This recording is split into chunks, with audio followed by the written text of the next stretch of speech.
আচ্ছা বন্ধুরা, তোমরা অনেকেই সবসময় আমাকে বলো যে দিদি তুমি রান্নার ভিডিও দাও না কেন? যা রান্না করবে তাই ভিডিও করবে।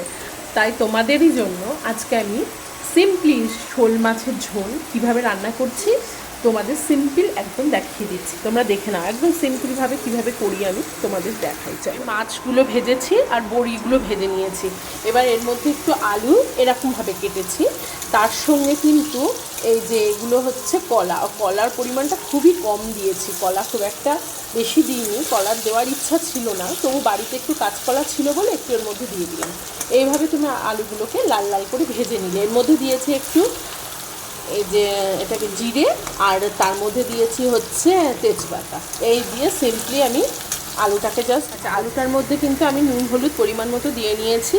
আচ্ছা, এইটা আমি একটা মশলা করে রেখেছি। মশলাটার মধ্যে কিছুই নেই, শুধু আছে জিরে, ধনে আর আদা।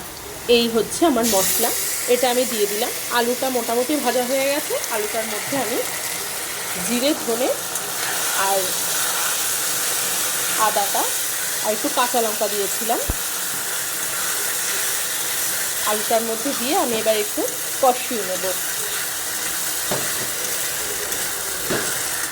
আচ্ছা, আমি একটা কথা বলি, আমি কিন্তু অলওয়েজ গরম জলই ইউজ করি, কারণ রান্নায় গরম জল দিলে আমি দেখেছি রান্নার টেস্টটা একটু আলাদা হয়তো হতে পারে হয়।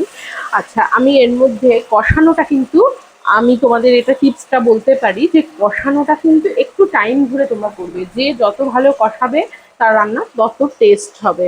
আচ্ছা, আমি এর মধ্যে পরিমাণ মতো হলুদ দিলাম আর পরিমাণ মতো নুন দিয়ে দিলাম কষানোর মধ্যে। নুন হলুদের পরিমাণটা তোমরা বুঝে দেবে। আচ্ছা, এই আমি কিন্তু সিম্পল যে মশলাটা দিলাম সেটা দিয়ে কষাচ্ছি, অল্প একটু একটু জল দিচ্ছি আর কষাচ্ছি।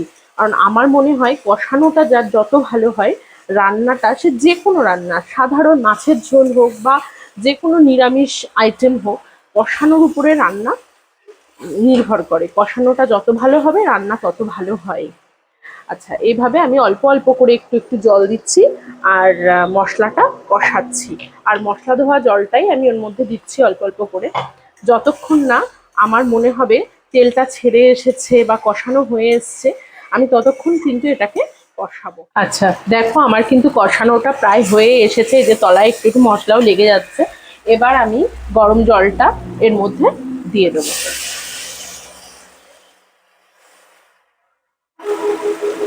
একটু বেশি পরিমাণে দিলাম, কারণ পাতলা করেই ঝোলটা করব। আজকে শোল মাছের ঝোল একটু পাতলাই ভালো লাগে। তার মধ্যে কলা দিয়েছি, আলু দিয়েছি। আচ্ছা, জলটা আমি দিয়ে দিয়েছি। এইবার ঝোলটা যেহেতু ফুটে উঠেছে গরম জল, সেহেতু আমি এর মধ্যে মাছ ভাজা আর বড়ি ভেজে রেখেছিলাম সেটা দিয়ে দিলাম। এবার ঝোলটা ফুটবে একটু।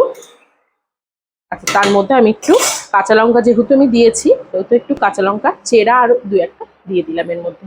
চলো, আমি কিন্তু এরকম পাতলা করেই ঝোলটা রাখবো আজকে, একটু পাতলা পাতলাই ঝোলটা করব। আর শোল মাছের ঝোল কিন্তু একটু পাতলাই ভালো লাগে। আমি এবার ঝোলটাকে নামিয়ে দেবো। আমি এইরকমই ঝোল রাখবো। চলো বন্ধুরা, আজকে কিন্তু আমার মাছের ঝোল করা কমপ্লিট। তোমরা তো দেখেই নিলে। চলো, খাওয়ার সময় তোমাদের সাথে দেখা হচ্ছে। আর তোমাদের কেমন লাগলো ভিডিওটা আমাকে অবশ্যই কমেন্ট করে জানাবে। চলো, টাটা।